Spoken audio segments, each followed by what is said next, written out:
Hello student, good morning. अपन machine first पढ़ रहे हैं। मशीन फर्स्ट में अपन ने 11 क्लास आप लोगों ने पूरा कवर कर लिया था। तो 12वीं क्लास है। 11वीं क्लास में आपने क्या देखा था? लॉन्ग शंट कंपाउंड जनित्र के बारे में देखा था। यहाँ पे क्या है? शॉर्ट शंट कंपाउंड जनित्र। तो दोनों में थोड़ा पहले डिफरेंट बता रहा हूँ। जो लॉन्ग शंट कंपाउंड जनित्र में क्या होता है, जो फील्ड वाइंडिंग है ना, सीरीज फील्ड वाइंडिंग, जो आर मिक्सर के श्रेणी क्रम में संयोजित होती है। तो उसमें क्या होता है, आपका आर्मेचर करंट और सीरीज करंट का मान क्या रहता है? इक्वल रहता है।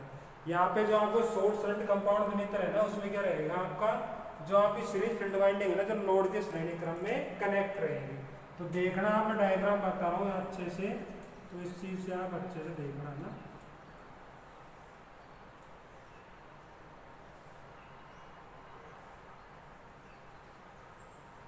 तो देखो, ये आपका शंट वाइंडिंग हो गया और यहाँ पे मैं सीरीज वाइंडिंग कनेक्ट कर देता हूँ। ये देखो सीरीज वाइंडिंग और ये लोड, ठीक है ना। तो इसके अंदर नामकरण करते हैं। सबसे पहले अपन ये शंट वाइंडिंग है तो Z1 Z2 से, और इसको दर्शाएंगे अपन किससे? RSH, ठीक है। इसको A1 A2 से, इसको दर्शाएंगे अपन RA। इसके अंदर क्या होएगा? EG उत्पन्न होएगा, ठीक है ना। यहाँ तक कोई दिक्कत नहीं होनी चाहिए। अब ये आपका सीरीज वाइंडिंग है। सीरीज वाइंडिंग को अपन दर्शाते हैं Y1 और Y2 से, ठीक है। इसको कहेंगे अपन RSC। तो ये हो जाएगा आपका लोड, देखना अच्छे से, ठीक है ना। तो इस जनित्र को मैं नाम दे दूंगा शॉर्ट शंट कंपाउंड जनित्र। शॉर्ट शंट कंपाउंड जनित्र, ठीक है ना। शॉर्ट शंट क्या हो जाएगा? कंपाउंड जनित्र हो जाएगा।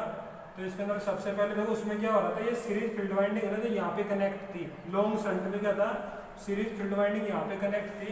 तो उससे क्या हो रहा था, आपका आर्मेचर करंट और आपका सीरीज करंट का मान समान था। तो वो जनित्र का यूज करते थे अपन, किसमें यूज करते थे? लॉन्ग शंट का। यानी कि आप जहाँ पर अपन को नियत लोड की आवश्यकता हो, यानी जो टर्मिनल वोल्टेज है ना, जो कांस्टेंट प्राप्त हो, वहाँ पर अपन करते थे लॉन्ग शंट की। शॉर्ट शंट की वहाँ पे करेंगे अपन यूज, वहाँ पे करेंगे जहाँ पर टर्मिनल वोल्टेज का मान परिवर्तन होता रहता हो वो लोड के अनुसार, ठीक है ना। तो यहाँ से देखो, आपका आर्मेचर करंट निकलेगा। आर्मेचर करंट दो भागों में डिवाइड होएगा। एक तो इधर को आएगा, इसको बोलेंगे अपन ISC, ठीक है। और इधर की तरफ आएगा, इसको बोलेंगे अपन ISC हो जाएगा, ये RSH हो जाएगा, और ये हो जाएगा आपका IL, ठीक है। तो यहाँ से देखो, इस पॉइंट से और इस पॉइंट तक देखो करंट की डायरेक्शन एक है। तो मैं यहाँ से कह सकता हूँ आपकी जो आर्मेचर करंट है ना, वो सॉरी आपकी है ना, जो सीरीज करंट है ना, तो किसके बराबर है? लोड करंट के बराबर है, ठीक है ना। तो यहाँ पे ये चीज प्रूफ हो रही है आपकी है ना, जो सीरीज करंट है ना, जो किसके बराबर है? लोड करंट के बराबर है। तो आपका है ना, जो इसका मान इस वजह से क्या होता है, ई डायरेक्शन में जो करंट जाएगी ना, और इस डायरेक्शन में आएगी, इससे क्या होता है आपका, ये पॉजिटिव हो जाएगा, ये नेगेटिव सिर हो जाएगा, और यहाँ से करंट आपकी एंटर करेगी, ठीक है ना। इस पॉइंट से करंट एंटर करेगी, तो इस डायरेक्शन में जैसे जो करंट जाएगी ना इस रेशो से, तो इसमें क्या हो जाएगा, जैसे लोड का मान वेरिएबल रहेगा ना, टर्मिनल वोल्टेज का मान, ये V का मान जैसे वेरिएबल रहेगा ना, तो इसका मान क्या हो जाएगा? कम ज्यादा रहेगा, जो किसके कारण हो रहा है? सीरीज फ्लक्स के कारण। तो आर्मेचर करंट बराबर लोड करंट होता है। तो अपन आर्मेचर करंट निकालेंगे, अपन को आर्मेचर करंट बराबर हो जाएगा IL प्लस ISH, ठीक है ना। तो मैं ये भी रख सकता हूँ, आर्मेचर करंट बराबर सीरीज करंट प्लस ये, या भी कर सकता हूँ ना, या इसको कह सकता हूँ मैं सीरीज करंट प्लस आपका ISH। कोई दिक्कत नहीं होनी चाहिए, दोनों चीज क्या है? सेम है ना, दोनों कंडीशन सेम है। तो अपन आप निकालेंगे आर्मेचर में वोल्टेज ड्रॉप, आर्मेचर में वोल्टेज ड्रॉप। यहाँ तक कोई दिक्कत नहीं होनी चाहिए ना। तो डेफिनेशन बना सकते हैं, यहाँ पे देखिएगा थोड़ा डेफिनेशन। वह जनित्र इसमें आर्मेचर वाइंडिंग के समांतर क्रम में शंट वाइंडिंग, आर्मेचर वाइंडिंग के समांतर क्रम में शंट वाइंडिंग एवं लोड के श्रेणी क्रम में सीरीज वाइंडिंग संयोजित हो, तो जनित्र क्या कहेंगे अपन? शॉर्ट शंट कंपाउंड जनित्र कहते हैं। तो इस जनित्र में शॉर्ट शंट में क्या करेंगे अपन, आर्मेचर में वोल्टेज ड्रॉप निकालेंगे।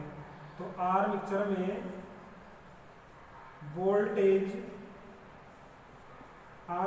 वोल्टेज ड्रॉप तो हो जाएगा V बराबर I इंटू आर। ठीक है, किसमें आएगा ये, वोल्ट में आएगा। इसके बाद में यहाँ पे अपन किसी आर्मेचर में निकालेंगे तो शंट वाइंडिंग निकालेंगे। शंट वाइंडिंग में वोल्टेज ड्रॉप। ठीक है स्टूडेंट, तो ये आएगा सेम वोल्टेज ड्रॉप इसके सापेक्ष होएगा। तो V बराबर यहाँ पे हो जाएगा ISH इंटू RSH। ठीक है, VSH इंटू ISH हो जाएगा। ठीक है, इसके बाद में सीरीज फील्ड में तो कह सकते हैं अपन, सीरीज फील्ड में वोल्टेज ड्रॉप, सीरीज फील्ड में क्या आ जाएगा, वोल्टेज ड्रॉप। तो इसका भी V बराबर यहाँ पे आ जाएगा ISC इंटू RSC। ये चीज इसमें आएगी, वोल्टेज में आएगी। तो तीनों को वोल्टेज ड्रॉप निकाल दिया तो अपन यहाँ पर जनित्र के अंदर, आर्मेचर के अंदर उत्पन्न EMF निकाल सकते हैं। ठीक है ना, तो आर्मेचर में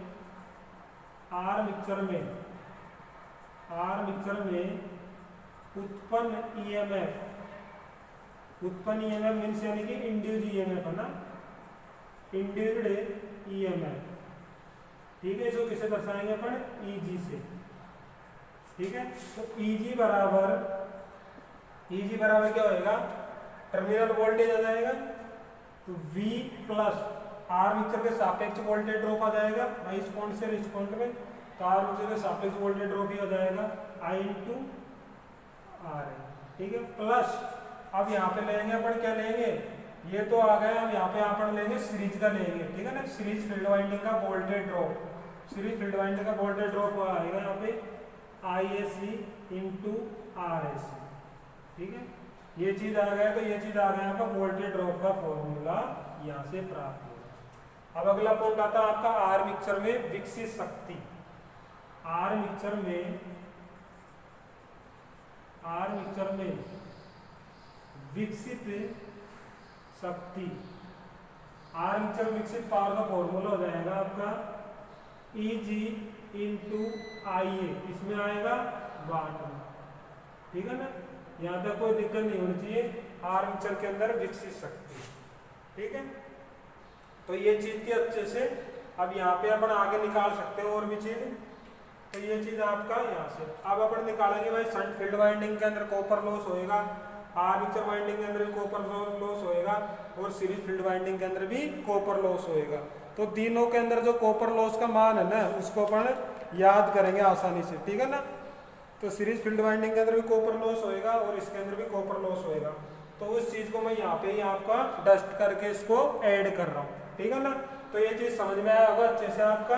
भाई आर्मेचर करंट है तो load current plus shunt current कह सकते हैं, या आर्मेचर करंट को सीरीज करंट प्लस आपका शंट करंट भी कह सकते हैं। क्यों कह सकते हैं भाई, आर्मेचर करंट होते हैं जो लोड करंट के इक्वल होती है। ठीक है ना, और ये वोल्टेज ड्रॉप का आपने निकाला है। ये चीज आपके अच्छे से समझ में आया होगा।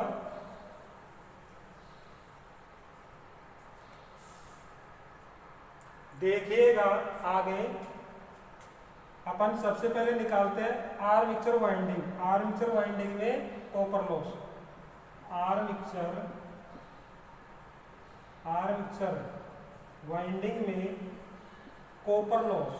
ठीक है ना, आर्मेचर वाइंडिंग में कॉपर लॉस, तो कॉपर लॉस का फॉर्मूला हो जाएगा P बराबर क्या हो जाएगा, I स्क्वायर इंटू R। किसका निकाल रहे हैं, आर्मेचर का, IA लगा देंगे। ठीक है, वाट में आएगा, यहाँ तक कोई डाउट नहीं है ना। ऐसे कैसे अपन शंट फील्ड वाइंडिंग में निकालेंगे वो कॉपर लॉस, तो शंट फील्ड वाइंडिंग में वही कॉपर लॉस हो जाएगा, पावर बराबर हो जाएगा आपका I स्क्वायर इंटू R। तो क्या हो जाएगा, शंट का है यहाँ पे ISH हो जाएगा। ठीक है ना, ये चीज किसमें आएगी, वाट में। अगला आएगा आपका, अगला लॉस आएगा वो सीरीज का। तो सीरीज फील्ड में देखो, सीरीज फील्ड में यहाँ से देखिएगा इस पॉइंट से और इस पॉइंट तक का, यहाँ से इस पॉइंट तक ये जो भी लॉस होएगा ना, तो सीरीज फील्ड वाइंडिंग में कॉपर लॉस, तो P बराबर इसका भी हो जाएगा आई स्क्वायर इंटू आर, का फॉर्मूला ये आई एस जोड़ देंगे, ठीक है। तो आई एस आपने जोड़ा तो ये भी 8 में आएगा। तो ये अपन तीनों चीज है ना, तीनों का मतलब जब तीनों वाइंडिंग में जब निकालते हैं तो टोटल लॉस आता है, तो ठीक है ना, टोटल लॉस का हो जाएगा, टोटल लॉस बराबर हो जाएगा I square into R plus shunt winding का जोड़ देंगे, है ना, शंट वाइंडिंग ऐड हो रही है ना, तो शंट वाइंडिंग का भी जोड़ देंगे। तो यहाँ पे हो जाएगा आई एस एच का square into R S H का square plus series field winding का भी ऐड कर देंगे अपन, ठीक है ना स्टूडेंट। ये सीरीज फील्ड वाइंडिंग ऐसे अपना क्या हो जाएगा, टोटल लॉस प्राप्त हो जाएगा अपन, ठीक है ना। तो टोटल लॉस अपन को आसानी से प्राप्त हो गया। तो इस जनरेटर का जो यूज करेंगे ना, मैंने बताया ना शॉर्ट शंट जनरेटर का यूज करेंगे, तो इस जनरेटर का यूज करेंगे अपन, उपयोग कह सकते हैं, उपयोग शॉर्ट शंट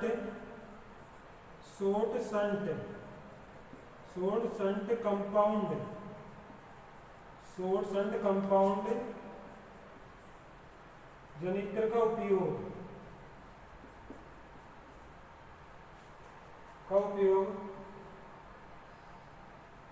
परिवर्तन टर्मिनल वोल्टेज, परिवर्तन टर्मिनल वोल्टेज यानी कि VT प्राप्त करने के लिए